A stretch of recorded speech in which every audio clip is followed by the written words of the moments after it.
boa noite. Como está, Tomer? Tudo certo, tudo certo. Uma noite fria no Rio Grande do Sul. Noite fria, seja bem-vindo.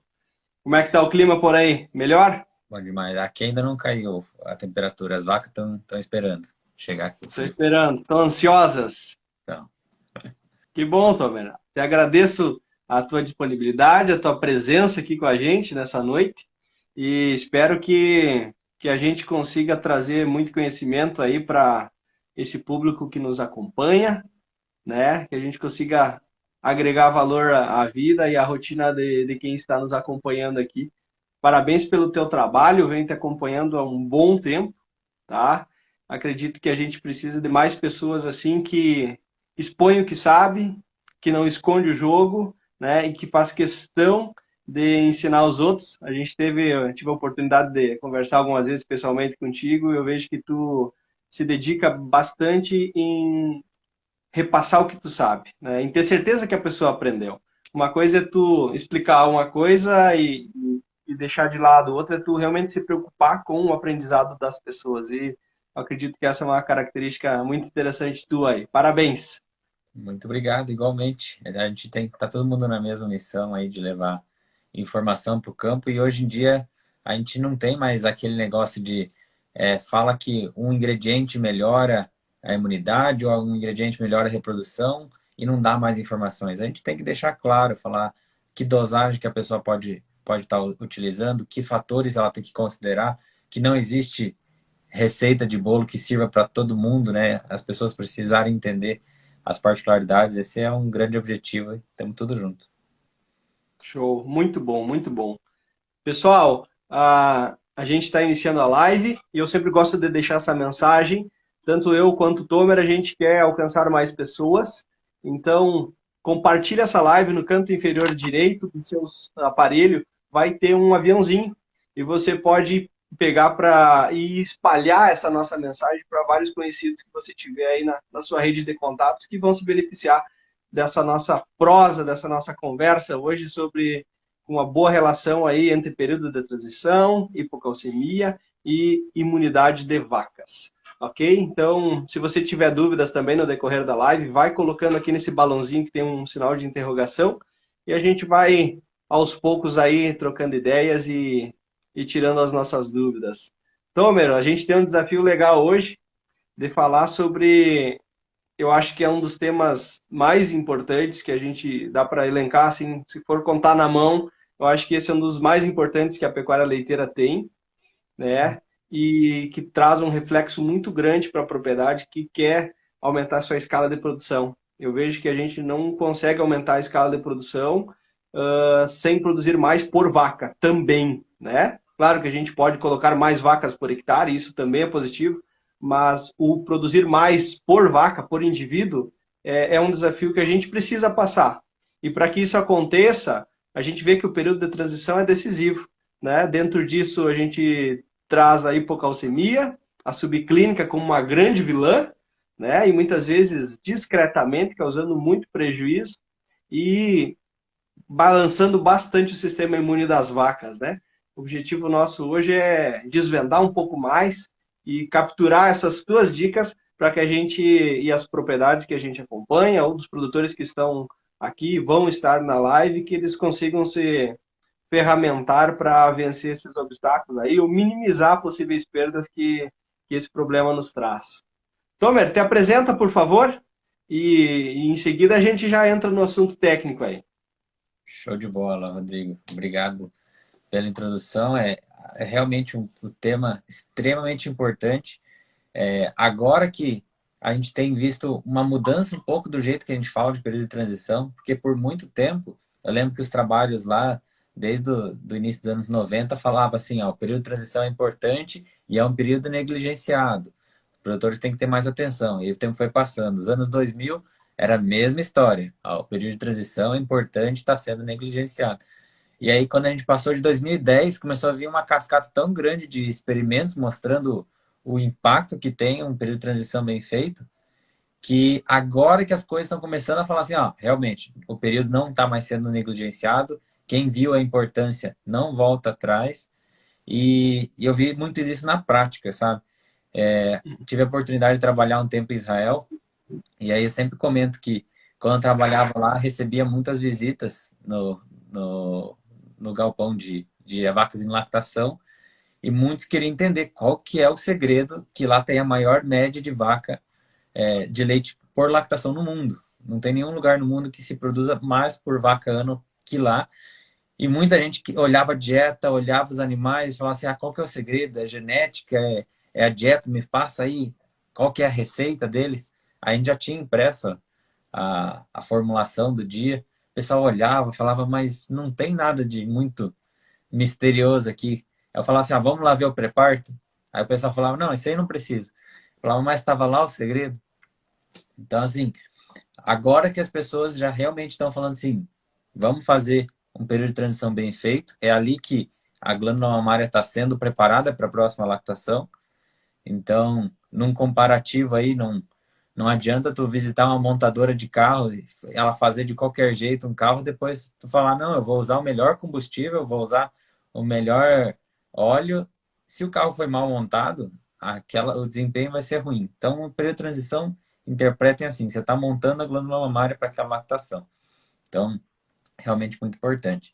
Para quem não me conhece, Tomer Durman, sou médico veterinário, trabalhei por muitos anos na pesquisa, continuo ativo nessa área de pesquisa, publicando artigos, e tem uma preocupação também com que esses artigos cheguem em todo mundo. Né? Muitos produtores, às vezes, não sabem como acessar artigos científicos, quando acessa, é uma linguagem difícil de interpretar, muitas vezes num idioma que o pessoal não tem domínio, então o objetivo é deixar bem claro que é uma informação que foi publicada nessa segunda-feira, na terça já vai estar aí aos olhos de quem está junto aos animais e vai se beneficiar dessas informações. Então, esse é um grande objetivo do Rumencast e espero poder estar ajudando vocês com isso. Que bom, Tomer. E tu tem o podcast também, né? Além da página no Instagram, tu tem o teu podcast, né? Que tem bastante conteúdo também disponível lá, né? Exatamente. O podcast, para quem não conhece, nunca ouviu falar podcast, é basicamente uma rádio que toca só a informação que você quer e você escuta a hora que você quiser. Então, para quem está no meio do agro aí, se pega às vezes com horas de estrada para ir para cima e para baixo, e é um bom momento aí para estar escutando o Rumencast. Excelente. Tomer, entrando nesse tema e dando sequência no que tu falou, né? Muitas vezes, período de transição ou pré-parto negligenciado, um interesse muito grande. Eu acredito que quando os técnicos estão aprendendo, também existe um certo senso de prioridades, né? Às vezes a pessoa tem um interesse, uma vontade de aprender primeiro sobre lactação. Né? Acredito que o técnico ele também tem uma sequência, né? Ele primeiro ele se aprimora, ele se especializa aos passos gradativamente, né? O que a gente tem que entender é esse senso de importância, né? Para saber realmente aonde na propriedade a gente precisa migrar. Eu tenho entendido que o terço final da lactação muitas vezes antes do período seco, é ali que a gente precisa começar a ter uma atenção, né?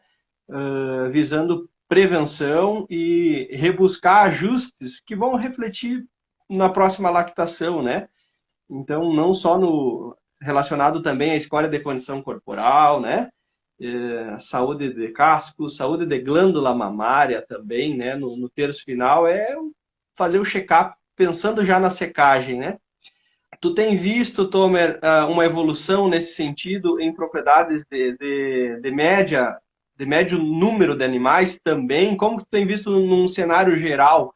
Acredito que tu acompanha também propriedades de diferentes proporções, né? O que tu tem visto nesse sentido, num panorama geral, essa evolução da parte técnica relacionada a período de transição?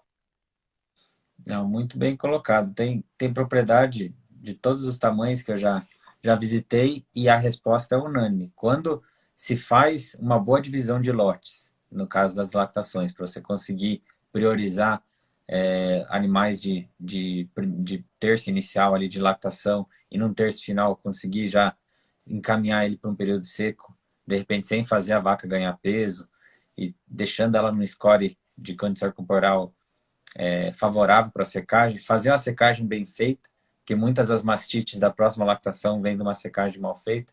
Então, fazer uma secagem bem feita, depois fazer o período seco, não no pior piquete da propriedade, mas escolher melhores posições, né? Porque às vezes tem propriedade que parece que a vaca seca é macaco, né? Secou, põe lá no meio do mato, depois vai alguém lá no meio das árvores buscar as vacas, traz ali para um pouco mais perto, só que a gente já tem percebido que realmente faz muita diferença a gente dar uma atenção no pré-parto. E da questão das doenças, a gente vai conversar hoje como a hipocalcemia interfere em várias outras doenças. Tá? Esse estudo aqui é de 2006, mas muita gente comenta sobre ele. Hipocalcemia influenciando em a vaca ter 8 vezes mais chance de ter mastite, tá? 9 vezes mais chance de ter cetose, 2 vezes mais chance de ter mastite, 4 vezes mais chance de ter distocia, 3 vezes mais chance de ter retenção de placenta e 3 vezes chances mais de ter deslocamento de abomase. E aí a gente fala assim, se eu tenho esses problemas, uma das coisas importantes é tentar ver se você está tendo essa cascata de problemas acontecendo.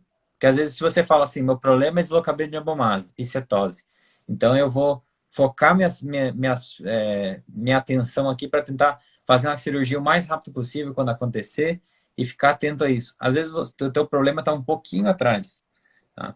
Então a gente tentar realmente cortar o mal pela raiz. E muitas vezes a hipocalcemia é esse mal. E a gente vai hoje discutir o porquê que uma doença só consegue influenciar em tantas outras, só que quase todas essas estão ligadas a fazer a vaca comer bem e ao sistema imune estar respondendo bem também. Tá? Então a gente vai conversar sobre alguns fatores que vão estar interferindo, mas com certeza hipocalcemia pode ser uma raiz de problema, e não só clínica, tá? Hipocalcemia, para quem não está familiarizado com o tema, os níveis de cálcio da vaca caem muito, a vaca ao parto, ela cai no chão e não consegue levantar até que não receba intravenoso cálcio, tá? Se forem fazer, façam devagar também, para não causar uma arritmia na vaca. Mas tem muita gente que acha que fala assim, mas minhas vacas estão parindo e nenhuma cai. Ou a cada 10, uma cai. E aí essa que a vaca cai é a clínica, tá? A vaca, ela clinicamente não consegue ter tônus muscular suficiente para se levantar, tá? Só que se um rebanho a cada 10 vacas, uma cai, uma incidência relativamente alta, a gente está falando aí de pelo menos 50% do rebanho está com subclínica. Então, assim, o número de vacas que elas têm hipocalcemia, mas elas não caem, é muito grande. Então, é fácil aí, se entre 10 e 20 vacas parindo, uma está caindo e não consegue levantar, pode ter certeza que metade do rebanho está passando por um período de transição com hipocalcemia subclínica, tá? Então, é importante a gente pensar também na subclínica e não só naquelas vacas que estão, de fato, caindo, tá? Mas realmente muito importante. Show, show de bola. Pessoal, para quem, reforçando o que o Tomer falou, né, talvez não estejam totalmente familiarizados com o termo, hipo significa pouco, calcemia está relacionada com os níveis de cálcio que essa vaca tem circulante. Então, a vaca está com um pouco cálcio circulante, hipocalcemia. E a vaca, durante a lactação dela, ela está com esse sistema de movimentação do cálcio ativo. Então, ela tende a não ter esse tipo de problema. Porém, na secagem, esse sistema de mobilização de cálcio, ele fica em níveis basais. E, na véspera do parto, a vaca tem uma alta demanda, tanto para feto, mas também para a produção do colostro e posteriormente para a produção de leite. E quanto maior for essa demanda para a produção de colostro e para a produção de leite no pós-parto imediato, maior vai ser a tendência de uma hipocalcemia. Tomer, vai corrigindo aí. E em seguida, pessoal, a gente tem a questão da dieta pré-parto, né, como uma ferramenta para tentar minimizar esses problemas. A gente quer tratar essa vaca com uma dieta aniônica, uma dieta que vai estimular indiretamente, já vai estimular essa movimentação do sistema de paratormônio, né, para capturar mais cálcio da dieta para mobilizar cálcio a nível ósseo e disponibilizar no sistema circulatório dessa vaca. Então, nessa tentativa de minimizar esses problemas decorrentes de uma hipocalcemia subclínica. Tomer, como que tu vê hoje a questão das dietas pré-parto? Eu vejo que a gente tem muito a melhorar. O produtor já sabe que precisa fazer, mas muitas vezes ela não tem uma atenção, assim como existe uma atenção nos ajustes de dieta lactação, né? Então muda a silagem muitas vezes e eu acredito que tem uma grande oportunidade de um olhar mais atento ainda, né? A manutenção de uma dieta pré-parto. O que tu tem visto nesse sentido? Não, excelente. Então, realmente, a dieta pré-parto, ela tem várias questões diferentes aí de uma dieta de vaca em lactação. Então, para quem um sério risco de estar aumentando a incidência desses distúrbios. Então, realmente é uma dieta preparada para o animal que come um pouco menos, tá? 21 dias antes do parto, o animal tem uma queda de consumo de matéria seca relativamente alta, principalmente porque a gente formula dietas aí acima de 35, 40 de FDN, o que já vai causar uma limitação no consumo. Esses animais não estão ainda em produção de leite, o que ainda não estimula elas a comerem mais. Então a gente tem que adensar um pouco mais a dieta pensando em proteína. A gente não pode pesar o pé no amido fermentável, porque esses animais estão extremamente propensos a ter distúrbios de acidose. E aí a gente tem que pensar numa dieta proporcional para um consumo relativamente baixo. A gente está falando às vezes de 12, 13 quilos de consumo de matéria seca. De matéria seca, a gente tem que programar, né, o balanço de cátions e ânions. Tá? Se vocês têm dúvidas em relação a isso, deixem aí nos comentários. Se a gente for aqui falar só de dieta cátion aniônica, a gente já fica mais de 1, 2 horas só falando disso. Mas vamos focar aqui na hipocalcemia e no sistema imune para a gente conseguir falar do tema. Então, tem algumas particularidades que a gente pensa nessa dieta aniônica. Basicamente, é tentar deixar a dieta com esse DCAD que a gente chama negativo. O que influencia vai ser cloro, por exemplo, que vai influenciar nesse DCAD negativo. E pensar também nos pontos que influenciam no DCAD positivo, que é sódio e potássio. Então, assim, vou usar uma ração aniônica. Posso usar qualquer forragem? Não. Se você usar uma forragem alto nível em potássio, ou se a dieta por algum caso está alta em sódio, ou você usou bicarbonato de sódio, tem gente que fala assim, mas eu tenho medo das vacas ter acidose, vou deixar um coxinho com bicarbonato de sódio para ela lamber. Você acabou de estragar a dieta aniônica completamente. Porque enquanto a ração estava tentando trazer esse decádio para baixo, via enxofre e cloro, você aumentou via sódio. Então tem que ter alguns cuidados com a dieta cationiônica. Mas no geral a gente quer fazer com que o animal se estimule a recuperar mais cálcio no intestino, recuperar mais cálcio nos rins e já começar a retirada de cálcio dos ossos. Tá? Quem faz isso principalmente é o cálcio e a vitamina D. A vitamina D se falava pouco dela até os últimos estudos. Hoje, com o novo NRC, o Nascem aí, ele já traz bastante informação nova sobre vitamina D também. Tá? Então, dependendo do sistema de produção, a suplementação vai ser essencial. A gente vai falar aí de um mínimo de 20 mil unidades internacionais, tem muita fazenda já usando 30 mil, tem fazenda que dosa vitamina D no sangue dos animais, no laboratório, para saber se precisa ou não suplementar, mas é um tema também importante. O magnésio também é algo que influencia aí nessas enfermidades, tá? Falando de hipocalcemia, às vezes não é nem sempre cálcio baixo, às vezes é magnésio baixo. A gente também tem que ter um olhar de atenção aí para esse fator. Mas, enfim, por que a gente vai fazer com que a vaca não tenha baixo cálcio na hora de parir? Então, basicamente, os estudos que correlacionaram com as doenças e cálcio baixo, antes era só de observação, né? Eu observei que a vaca está com hipocalcemia e ela teve mais incidência de mastite, de metrite e de retenção de placenta. E aí depois veio os pesquisadores para tentar achar o porquê, né? No começo, quando a gente fala ali dos experimentos dos anos 90, dos anos 2000, muito se falava muito das coisas físicas que poderiam ser avaliadas. Então, se falava muito de tônus muscular, né? Falava assim, cálcio, ele é usado na contração muscular. Para eu estar conseguindo contrair minha mão aqui, estou usando uma quantidade de cálcio para conseguir fazer o deslizamento de actina e miosina e faço contração. E aí, para incidência de mastite, estava se correlacionando muito com a capacidade do animal manter o esfíncter do teto fechado. E aí, se pensando, se um animal tem cálcio baixo, ele vai ter pouca capacidade de manter esse esfíncter fechado, já pode ser um fator para influenciar numa maior incidência de mastite.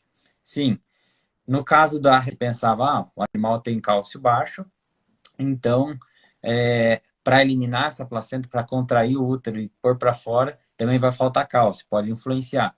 Sim, pode influenciar. O que começou a acontecer de 2010 em diante? A gente está falando aí dos últimos, às vezes, 5 ou 10 anos, começaram a ter experimentos genômicos. Então, a gente consegue ir lá dentro da célula e saber qual proteína está sendo expressa mais ou menos. E aí que se descobriu uma influência muito grande do cálcio e da vitamina D nas células de defesa. Então, começaram-se primeiro a dosar. Falaram assim, vamos fazer experimentos. Tem um experimento bem grande que foi feito pelo Jesse Goff, pelo grupo dele, com vacas em 2002, com vacas em período de transição, vacas que tiveram hipocalcemia e que não tiveram hipocalcemia. Ele começou a dosar células de defesa para saber se a vaca tinha mais ou tinha menos. E começaram a observar que a atividade dos neutrófilos de vacas que tiveram hipocalcemia estava sempre mais baixa. E aí ele pensou, opa, pode ser que tenha alguma influência do cálcio no nível intracelular, né? No começo era só observação. Então, se observava que os neutrófilos, que são as células de defesa de uma vaca, estavam menos ativos em vacas que tinham hipocalcemia ou retenção de placenta. E aí veio os estudos genômicos, que daí você conseguir ver que gene está sendo ativo mais ou menos, que enzima está sendo ativa mais ou menos. Você descobriu um mecanismo bem interessante. Para um neutrófilo matar uma bactéria, digamos assim, ele vai lá, vai identificar uma bactéria, vai fazer a fagocitose, ou seja, vai trazer ali para dentro do seu organismo e vai usar enzimas para tentar digerir aquela bactéria. E aí ela pega o antígeno, que seria um marcador da bactéria, e apresenta, faz a apresentação do antígeno para ser produzido anticorpo delas. Então, a bactéria, o neutrófilo vai fazer assim com a bactéria. E aí, olha só que interessante. Quando ele manda essa bactéria para dentro, ele precisa sinalizar, né, o seu organismo para começar a produzir essas enzimas, tá? E aí se começou a perceber que algumas enzimas têm uma atividade menor quando o cálcio do animal está baixo. E aí começaram a descobrir o porquê. Um dos sinalizadores da célula de defesa para começar a produzir essa atividade contra as bactérias é a entrada de cálcio intracelular. Então, olha só que interessante. O neutrófilo, ele sabe que é a hora de digerir a bactéria por um sinalizador. Entrou cálcio, uma grande quantidade de cálcio intracelular, tem uma enzima chamada mieloperoxidase, vai começar a ter atividade, tá? Eu vou dar um dos exemplos, não é sempre que é esse ácido, mas, por exemplo, o ácido hipocloroso é um ácido fraco que os neutrófilos usam para digerir bactéria. E esse ácido ele é ativo quando entra cálcio intracelular, tá? Então, a bactéria, o que começou a se entender? Que as células de defesa, quando elas estão num ambiente de baixo cálcio, na hora de mandar esse cálcio intracelular, tem muito menos à disposição. E aí a atividade dessas células começa a ficar mais baixa. E aí começaram a fazer essa correlação. Falar assim, mas será que uma vaca que teve hipocalcemia, se a gente colocar de propósito uma bactéria no útero dela, ela vai lidar tão bem quanto uma vaca normocalcêmica? E aí começaram a fazer experimentos nesse sentido. Olha só que legal. Pegaram vaca, legal não foi para as vacas, mas pegaram animais normocalcêmicos e hipocalcêmicos, pegaram a bactéria e colocaram dentro do útero dessas vacas, para ver como que os neutrófilos lidavam com essa infecção, tá? E tinha muitos casos que a contagem de neutrófilos era muito parecida. Não é que um animal tinha pouca célula de defesa, Mas as células de defesa da vaca normocalcêmica iam lá na bactéria, acabavam com a infecção rapidinho. E as vacas hipocalcêmicas, aquela infecção demorava e demorava. E as bactérias conseguiam começar a se multiplicar e os neutrófilos com uma dificuldade enorme de fazer a fagocitose e destruição dessas células. E aí se começou a entender como é importante o cálcio, não só para o tônus muscular, na parte mais macro, mas pensando dentro das células de defesa, que importância ele tem também para a ativação do metabolismo dessas células. Então, um animal que está em hipocalcemia é um animal que as células de defesa estão perdidas. Elas precisam de um mecanismo que envolve o cálcio para fazer a fagocitose e destruição celular, e esse cálcio está em falta. Então, um animal que está em hipocalcemia, é normal esse animal estar em imparidade com o sistema imune. Então, ele tem uma infecção, ele sabe como combater, mas não é eficiente. Tá? Então, isso pode acontecer com o animal hipocalcêmico. E essa é uma das principais relações que se encontrou entre a hipocalcemia e o sistema imune. Não só uma parte muscular, né, como também uma questão imunológica. As células de defesa acabam ficando com menos capacidade de destruição celular. Isso foi o resultado já de experimentos genômicos, né? Você consegue ver a atividade da enzima, a atividade de fagocitose das células, e aí você começou a entender como é importante realmente não deixar o tal do cálcio da vaca baixar. Nossa, tô viajando aqui nesse raciocínio e eu acho muito interessante. Eu preciso recapitular isso contigo agora e acredito que o pessoal vai gostar muito para a gente fixar bem esse conhecimento.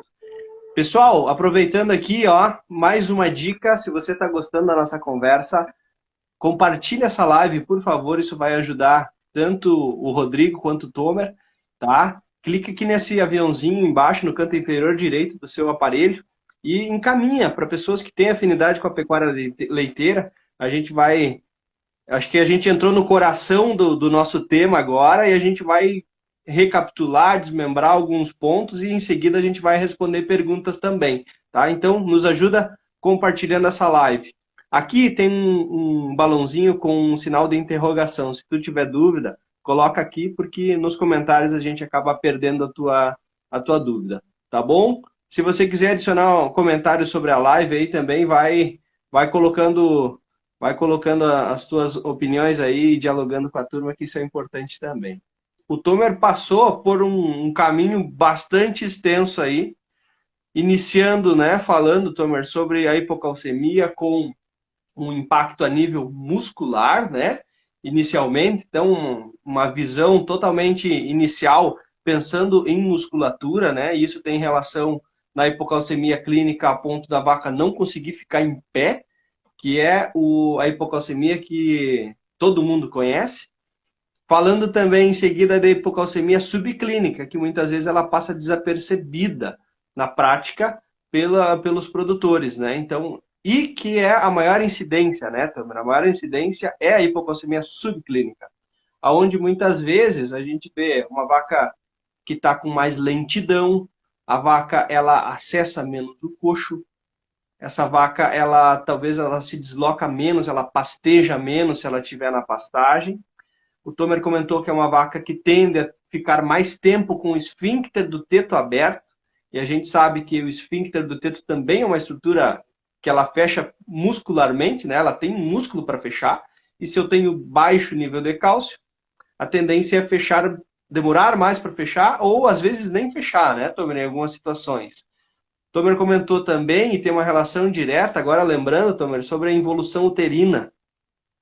O útero da vaca, quando ele está gravídico, né, a vaca está prenhe, ele é enorme. Imagina, ele tem que abrigar uma terneira, líquidos, e pós essa expulsão da terneira, esse útero precisa involuir. E o útero, por também ter estrutura muscular, a velocidade dessa involução também é importante, né, Tomé? Porque quanto antes esse útero involuir e voltar à sua posição normal, menos os problemas, né, posteriormente do sistema reprodutivo. Eu acredito, Tomer, que é uma receita muito ruim para a vaca que se potencializa. Problema muscular, associado ao problema imune que tu frisou agora, né? Porque imagina só, tu tem uma vaca com a hipocalcemia subclínica, com esfíncter do teto por mais tempo aberto.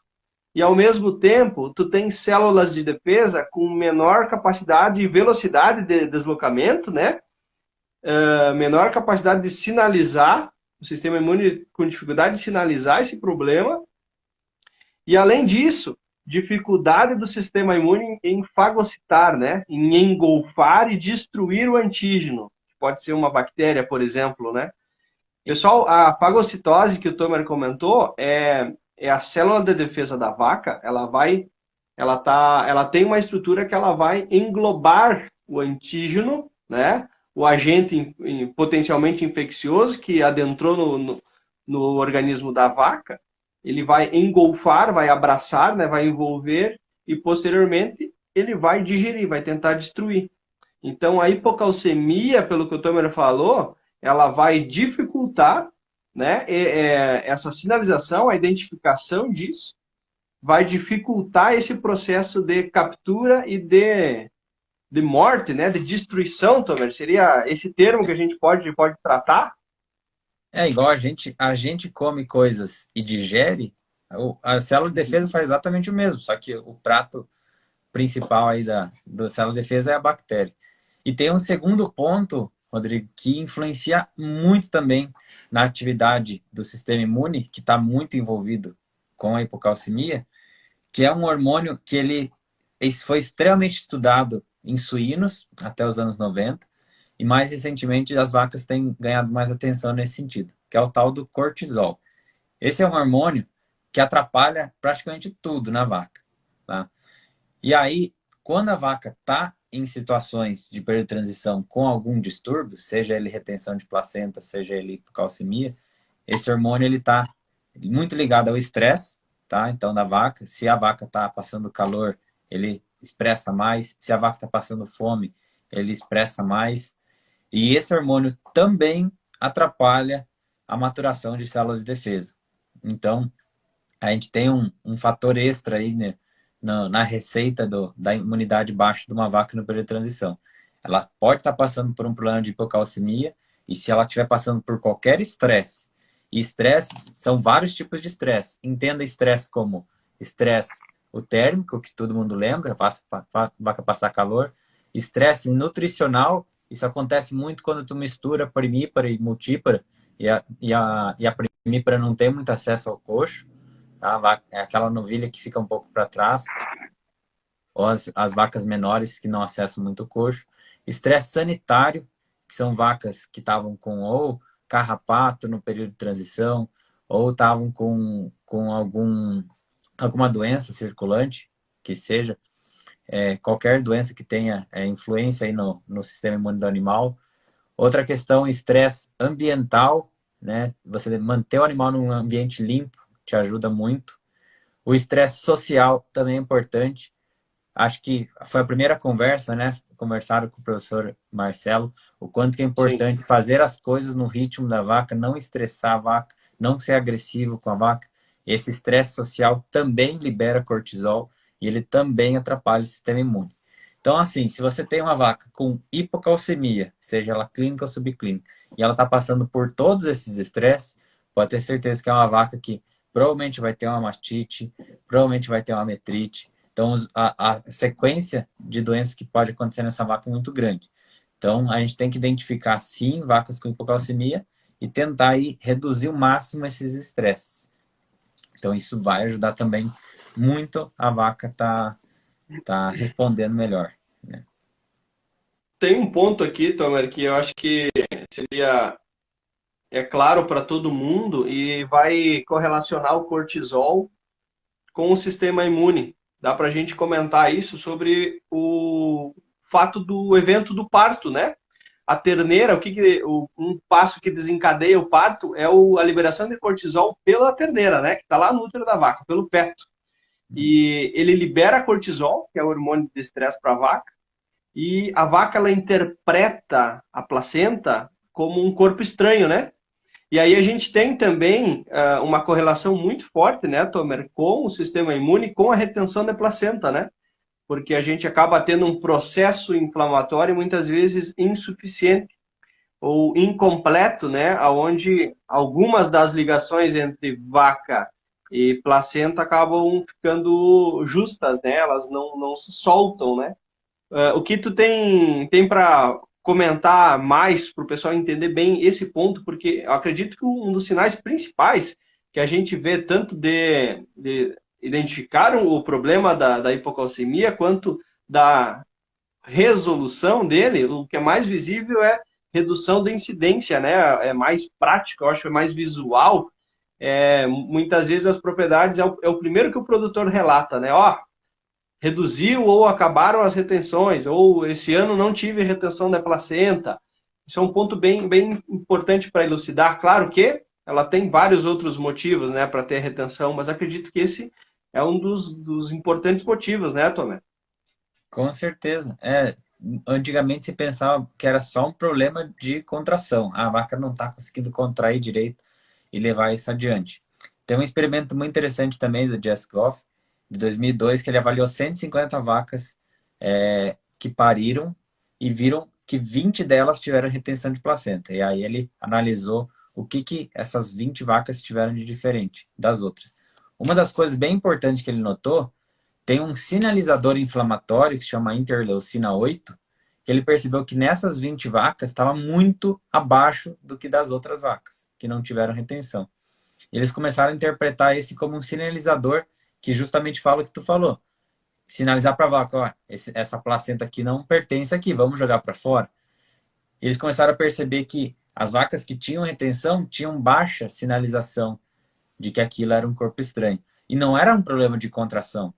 O que muita gente acha, que fala assim, então se eu jogar uma ocitocina nessa vaca, ela vai contrair e vai expulsar.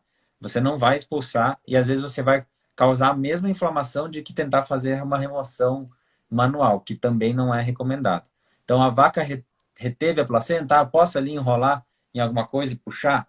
Não puxa, tá? A vaca ela tem que reconhecer que aquilo é um corpo estranho e eliminar isso, o sistema imune que vai ajudar. Mas atrapalha na hora da ordenha ali, fica dando na cara do ordenhador.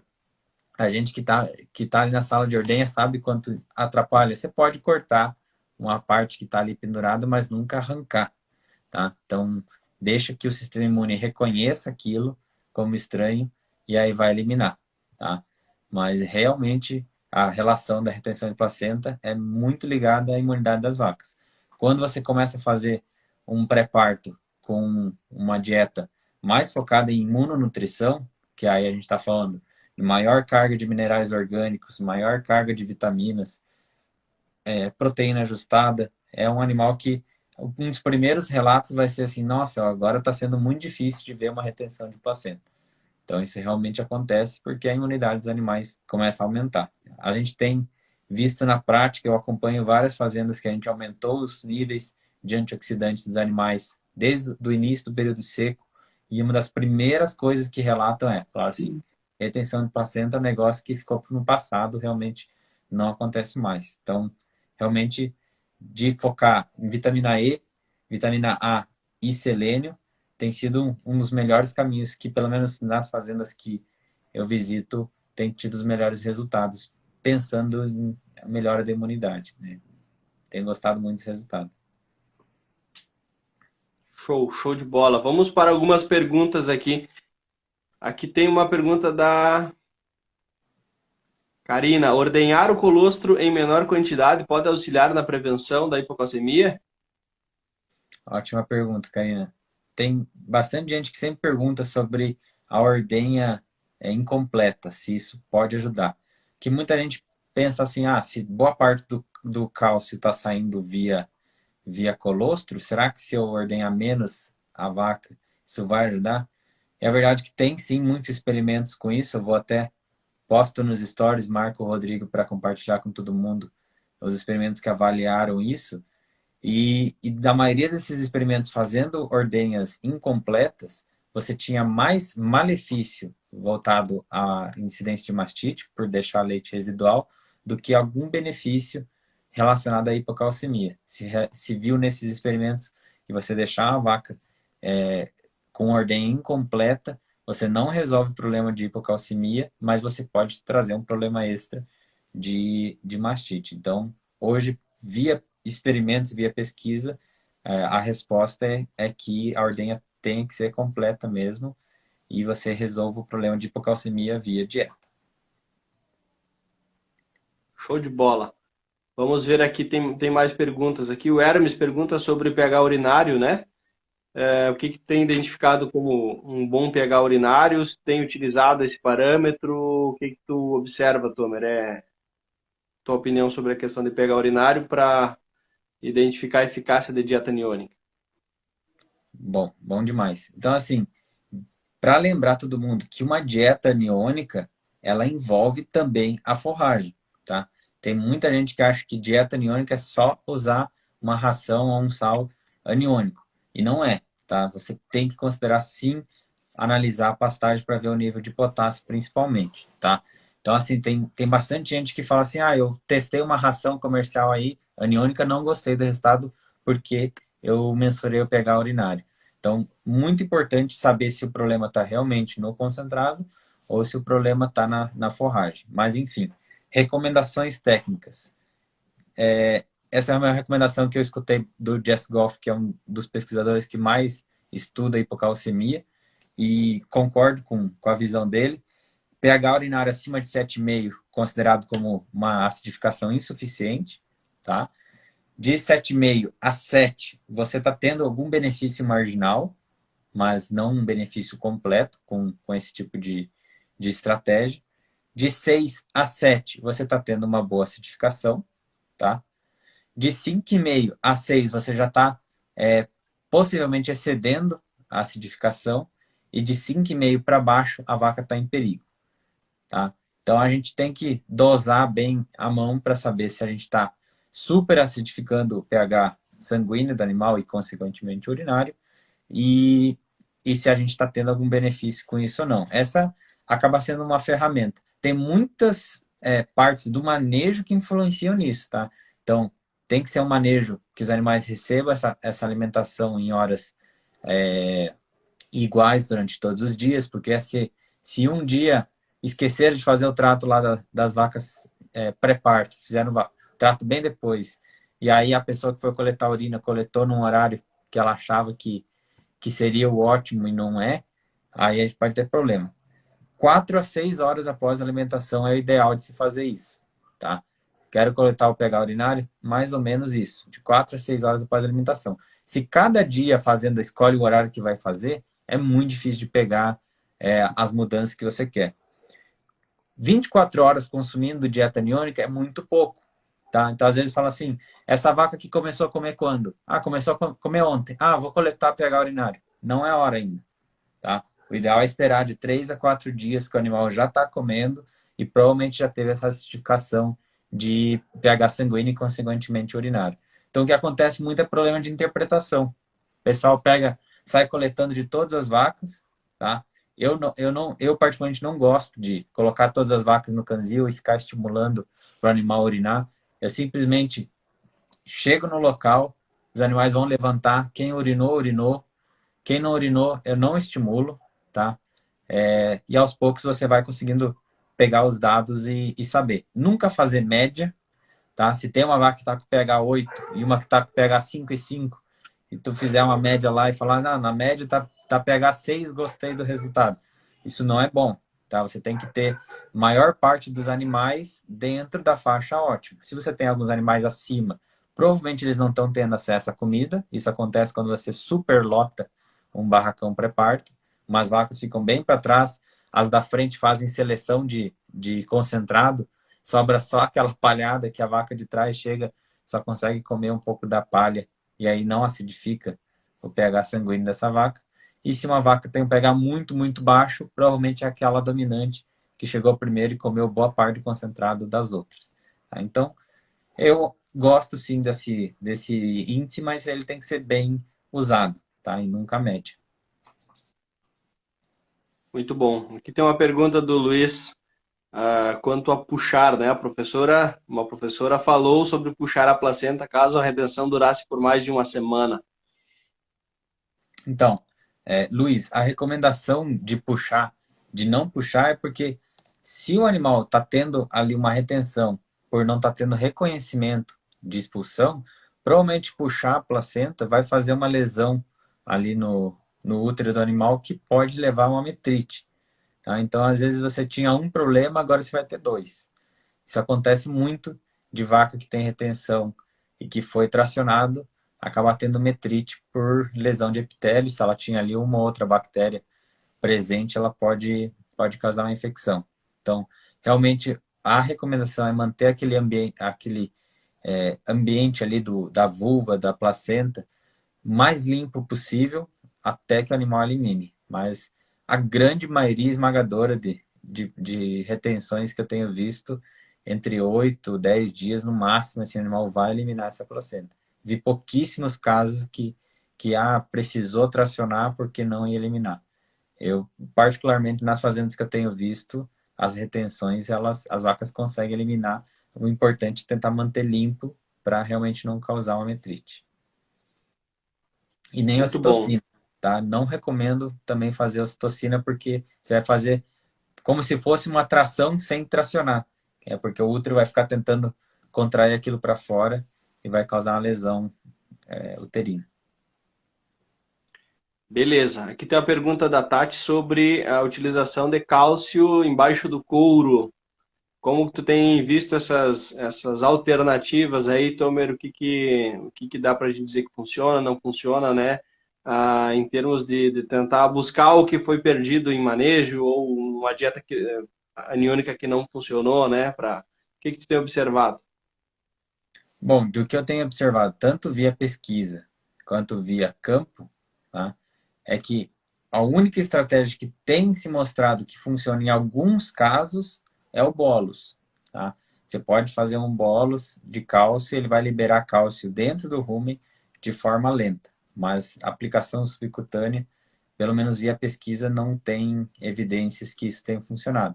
O que tem mais evidência que dá para funcionar? Tu pode trabalhar, por exemplo, com dieta baixo cálcio, pré-parto, e aí estimular o paratormônio à força a estar retirando o cálcio dos ossos e reciclando melhor via rins e absorvendo mais para o intestino, mas isso é uma estratégia muito arriscada, tá? Porque se tu está dando baixo cálcio, às vezes tu pode estar limitando a produção de colostro, limitando a produção de leite. Outra estratégia é a utilização de sequestrantes, né, de cálcio. Você pode usar zeólitas, por exemplo, que é uma argila que vai fazer com que o nível de cálcio do animal baixe, porque ele não consegue absorver direito, e aí o paratormônio ativa. Também não gosto, porque você pode estar limitando a produção de colostro, produção de leite. Então, particularmente, o que a gente tem visto funcionado melhor use uma dieta bem formulada para cálcio, que vai estar ali entre 1,2%. Mantenha esse animal comendo uma dieta aniônica por 21 dias no inverno e 30 dias no verão. Tá? No verão, é comum da vaca antecipar parto, às vezes por 5 dias.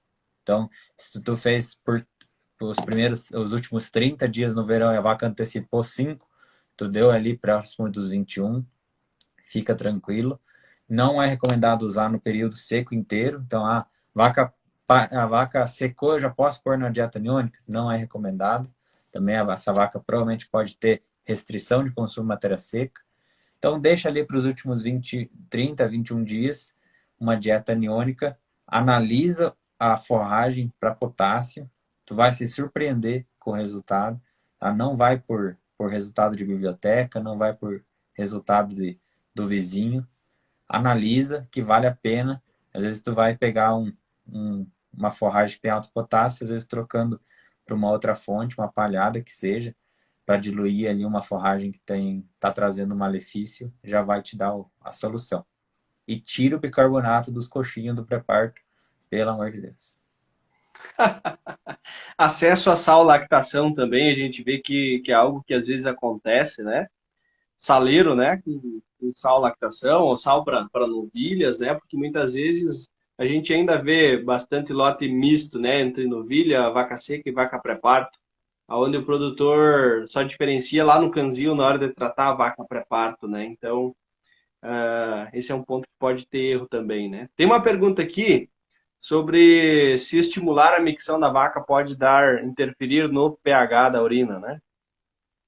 Vai interferir no cortisol, principalmente. A vaca que tu vai ficar ali super estimulando ela, o nível de estresse dessa vaca, do hormônio do estresse cortisol, vai começar a aumentar. Isso atrapalha uma série de coisas.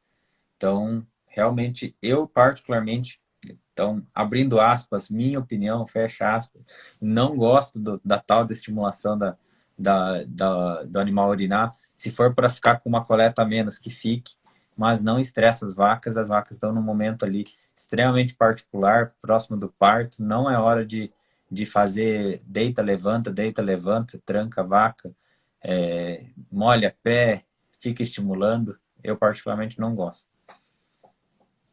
Isso acaba dando um manejo forte também na propriedade, né, Tomer? Se tu for fazer, principalmente em propriedades menores, que não tem um grande lote de vacas pré-parto, né? Então dá bastante trabalho também a toda essa manipulação das vacas, né? A questão de estrutura, né? Uhum. Aqui tem uma pergunta do Alan sobre o nível de cálcio, né, que a vaca deve consumir no pré e no pós-parto para não ter problemas. Se isso tem uma relação direta, né, com não ter problemas. Ele quer recomendação de inclusão? Não entendi Isso, a no pergunta. pré e no pós-parto. Não, no pré-parto é o que eu te comentei, vai ficar entre 1 e 1,2%, o magnésio importante 0,75%, mas isso aí acho que é a menor das preocupações, que para fechar isso via ração é fácil de ajustar, é muito difícil de acontecer de ter que mexer no nível de cálcio de uma ração para resolver um problema de hipocalcemia. Porque assim, o volume de cálcio que a vaca consegue recrutar via ossos é muito grande, tá? Ela tem um depósito enorme ali.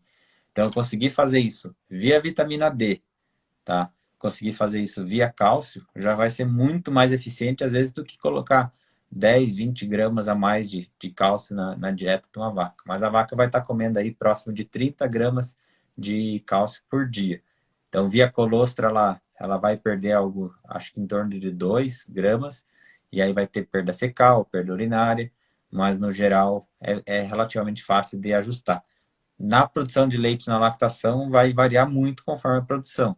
Isso aí a gente tem tabelas prontas conforme o peso da vaca, produção, para saber quanto que ela vai estar ingerindo. É muito mais que uma vaca de alta produção pode estar eliminando aí 50 gramas de cálcio via leite numa produção alta. Não adianta tu continuar com as 30 gramas do pré-parto que não vai suprir. Então isso aí é ajustado no jeito fácil. Eu acho que essa dúvida do Alan é uma dúvida importante, né? Porque a gente falou tanto em hipocalcemia e dá a entender que se eu suplementar corretamente cálcio no pré e no pós-parto, eu vou minimizar esse problema, né? E a gente não vai ter um efeito significativo fazendo isso, né? A gente precisa passar com essa vaca por uma dieta aniônica, né? Por um determinado período, né? Que essa dieta tenha um DCAD correto para que o cálcio da própria vaca seja mobilizado e disponibilizado, né? Para a gente minimizar o problema da hipocalcemia, né, Tom? Exatamente. A suplementação que você vai estar fazendo não vai suprir, compensar o que a vaca consegue fazer via mobilização. Eu acho que eu falei 0,75 para magnésio, 0,4, tá? Só para corrigir. Mas, de qualquer forma, se você faz uma suplementação acima de cálcio, às vezes pode ser um problema que você inibe o tal do paratormônio. Tá? Então você dá uma sinalização para a vaca, fala assim, tá tudo bem, não precisa de paratormônio, e aí quando, na verdade, ela precisa bastante. Então a dieta aniônica vai te ajudar nesse sentido. Isso atrapalha também quando você faz intravenoso, tá? Porque assim, a vaca caiu, eu vou fazer cálcio nela, tá? Tu vai fazer com que o nível de cálcio sérico dela passe de muito pouco para muito em questão de horas, ali, minutos ou horas. E isso vai fazer uma inibição no paratormônio, porque se tu tem muito cálcio circulante, o paratormônio fala, opa, não tenho mais nada para fazer aqui, e vai embora. E é o momento que mais precisava dele. Então, cuidado que quando você faz o cálcio para fazer a vaca levantar, você não acabou com o teu problema aí. Teu problema ainda segue dias e dias após esse evento. Por isso que se fala, problema de hipocalcemia vai até 4 semanas após o parto, porque a vaca pariu e ela ainda vai ter um bom tempo ali que pode ficar com o cálcio baixo devido aos problemas que aconteceu. Muito bom, Tomer. A gente chegou em 1 hora de live, conteúdo muito bom, né? Já começo a te agradecer aí, pessoal. Tira um print da tela aqui e publica no teu story, marca as nossas contas aqui e deixa o teu comentário do que tu achou do conteúdo. Isso vai ajudar a gente vai estimular a gente a fazer mais lives, né, Tomer? Então, bate teu print aí da tela e compartilha que a gente pode repostar também a tua publicação depois. Tá, pessoal? Isso ajuda bastante nós aí. Deixa o comentário do que tu tá achando da live aí, pessoal. Não, bom demais. Obrigado por todo mundo que está participando. O objetivo de estar fazendo isso é para vocês. Então, obrigado por todo mundo que está aí. Para quem entrou do meio da live para frente, vou fazer um resuminho rápido que eu sempre faço em final de live, porque tem gente que chega um pouquinho depois. Vocês vão estar conseguindo assistir depois, né? Acho que vai ficar gravado. Vai. Mas a hipocalcemia, basicamente, o cálcio da vaca fica abaixo dos níveis normais, ela tem problema de tônus muscular, então ela não consegue contrair bem a musculatura, isso pode trazer problemas uterinos, no caso, para eliminar ali possíveis sujidades que vão ficar. No teto, o esfíncter do teto também é muscular, pode estar tendo maior incidência de mastites. Em nível intracelular de células de defesa, o cálcio ele funciona como sinalizador de fagocitose, destruição de bactérias. Então, quando ele está baixo, essas células de defesa têm pouquíssimo cálcio para trabalhar nesse sentido. Então, é muito importante deixar os níveis de cálcio ótimos, tanto para a vaca conseguir se locomover, fazer as contrações musculares, quanto também nível intracelular, ter as células de defesa ativas. Então, tudo isso conectado aí com todas as doenças que podem estar sendo feito a prevenção, né? Então, você vai ter menos problema de mastite, menos problema de metrite, distocia, retenção de placenta, deslocamento de hemomase devido a uma cetose também, e assim por diante. Hipocalcemia controlada, você controla aí uma série de doenças de tabela. É um manejo bem assertivo para reduzir muitos outros problemas, né? Se a gente focar atenção, recapitular essa live, pessoal, depois revise essa live, tira a nota, busca mais conteúdo. O Rumencast tem mais conteúdo sobre isso, né? Eu também mostro a minha rotina sobre vários pontos da pecuária. Então, quem não segue ainda o Tomer, o Rumencast, passa a segui-lo, né? Da mesma forma, eu estou com a minha conta aqui, Rodrigo Gorgen Chaves, e a gente mostra bastante da rotina no campo, né? Vou deixar essa live gravada para ficar disponível para todos vocês recapitularem aí e compartilharem com quem vocês acharem interessante. Tomer, parabéns pela participação, obrigado por estar aqui até agora, dedicando o teu tempo. Parabéns por todos que estiveram presentes aqui, a gente estava com um público bem legal, em torno de 50 pessoas. Não é fácil juntar 50 pessoas em algo presencial, né?